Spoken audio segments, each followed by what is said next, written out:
So when you run a Python project, you might encounter this error: no module name pygame or any other module. In your case, it can be tensorflow, plotly, numpy, or any other module.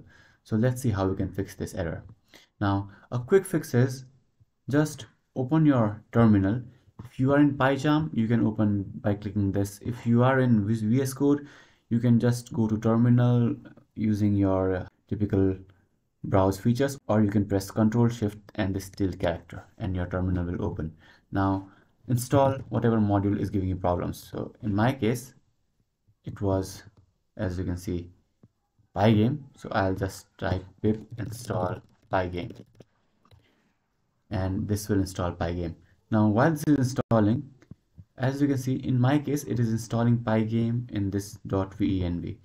So if you are a beginner, you might not be aware of what a virtual environment is.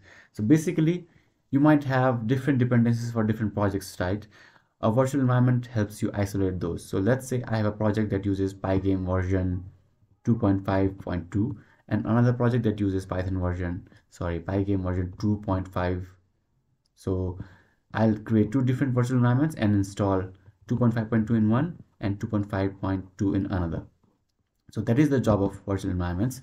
And if installing this pygame from the default terminal of your IDE is not working, what you can do is you can just press Windows and open CMD and then type your command here and install it here. So this will make sure that your pygame is installed in the default or global Python version. And after you have installed pygame or any other module in your case, you can go ahead and try running your project again. As you can see in this instance, it worked and it did not give me an error. If you are having issues with any other module, let me know in the comments below.